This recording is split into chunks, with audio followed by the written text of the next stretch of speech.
حمیدا ومصلیا اما بعد دغه کوم ځای ته چې موږ راغلي یو دغه ځای هم یو تاریخي ځای دی.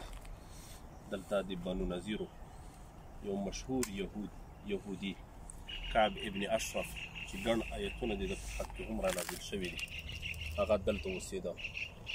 دا قلعه یو څه نڅا اثرات یې ښکاري دا د ده قلعه وه. لویې لویې ډبرې دي. هغه وخت کې دوی داسې مضبوطه قلعه ځان ته جوړه کړې وه. لوی پټی باغ و. کعب ابن اشرف هغه ذلیل انسان و چې د نبي کریم صلی الله علیه وسلم بدي بیانوله. دی شاعر هم و، ځوانۍ هم ډېر ښایسته و.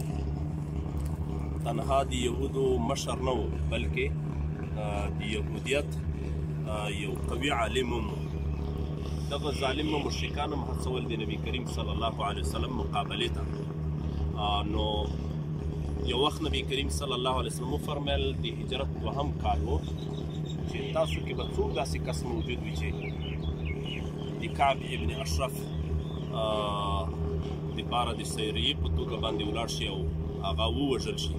حضرت محمد ابن مسلمه رضی الله تعالی عنه دا ورته راپورته شو، ورته وویل یا رسول الله صلی الله علیه وسلم زه تیار یم دې ته. او بیا نبي کریم صلی الله علیه وسلم ته وویل نو ستا اجازه ده ماته چې زه دا ووژنم؟ دی وویل او. بیا ورته وویل یا رسول الله صلی الله علیه وسلم ماته دا اجازه وکړه که ما خامخا یو څه خبرې ستاسو په حق کې هلته کولې نو چې ماته اجازه وي دا به د ده دپاره یو پلان وي د ده د قتل. رسول الله صلی الله علیه وسلم اجازه ورته وکړه. نو راغی کعب ابن اشرف سره ملاقات وکاو. کعب ابن اشرف ته یې وویل چې موږ خو د دې سړي نه رسول الله صلی الله علیه وسلم ورته یاد کړه دې نه ډېر تنګ راغلي یو، له موږ نه صدقې غواړي، موږ د فقر او مسکنت سره مخامخ کړي یو. نو کعب ابن اشرف ورته وویل ما خو مخکې تاسو ته ویل چې تاسو به له دې نه تنګ راځئ دا به تاسې ځوروي. نو ده ورته وویل چې اوس موږ اراده د دې کړې ده چې ته له موږ سره بیع د سلف وکوې، یو څه مال موږ ته راکړې او په قرضه باندې. نو هغوی ورته وویل صحیح ده موږ به مال درکو خو البته تاسو به خپلې زنانوې د رهن په توګه له موږ سره کېنوئ. دوی ورته وویل ته زنانوې څنګه موږ له تا سره رهن کړو؟ ته په دې خپلو یهودو کې او په دې قبیله کې ښایسته سړی او نو دا خو به یې موږ دپاره ډېر معار شي او دا خو بیا زموږ دپاره د ناموس بې عزتي ده. بیا ورته وویل خاص زامن هم له موږ سره د رهن په توګه د ګاڼې په توګه باندې کېږدئ. نو دوی ورته وویل دا هم نشي کېدلی ځکه خلک به بیا موږ ته پیغور راکوي خو البته وسله به سلا به موږ له تاسو سره د ګاڼې په توګه باندې کېږدو. په همدې باندې موافقه وشوه. په دې سبا شپه باندې بیا ورته راغله یو دوه ملګري نور هم ورسره د محمد ابن مسلمه رضی الله تعالی عنه سره. نو هغه یې تیار پوی کړي وو چې ګورې کله زه اشاره درته وکړم نو فورا به سر تر نه قلموي. د شپې غږ ور وکړم نو ده ورته وویل بس زه دروځم. دا د کعب ابن اشرف ښځې ورته وویل دا ډېره کاهنه ښځه م وه.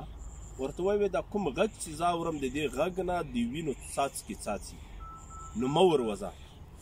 ده ورته وویل نه دا زما ملګري دي محمد ابن مسلمه دی او د ده سره نور ملګري ورسره دي. ورته راووت چې کله ستړې مشې ورسره کوله ورته وویل تا څومره ښایسته خوشبويي درنه ځي. نو کعب ابن اشرف ورته وویل یاره زما ښځه په دې عربو کې تر ټولو بهترینه عطاره ده دا خوشبویګانې چې جوړوي. الله تعالی عنه ورته وفرمیل اجازه ده چې یو ورځ بیا دا سر بوی کړم. نو هغه وخت کې به په دې سر ویښتانو کې دا عطر وال کېدل. نو ده ورته وویل او بالکل اجازه ده چې دا سر یې داسې راټیټ کړه د په دې ویښتانو کې ونیو په دې سر کې او د بل ملګري ته وویل چې هله مه ورباندې ګوره کړپ شو سر یې ترنه پرې کړه. کعب ابن اشرف ملعون چې د رسول الله صلی الله علیه وسلم بدي به یې بیانوله په بدي خوب باندې ویده که او مسلمانان او رسول الله صلی الله علیه وسلم د دوی له شر نه په امن کې شول. دغه ځای ته موږ راغلي یو دغه تاریخي کلا ده. عجیبه دا ده چې په ډېرو ځایونو کې د صحابه کرامو نشانې هغه کمې پاتې دي خو د یهودو دغه قلا او د اثرات شبک هم تېر نه تاو دی ښه ساتل کېږي حفاظت یې کېږي. دې خواته په څنګ کې عام باغ هم موجود دی.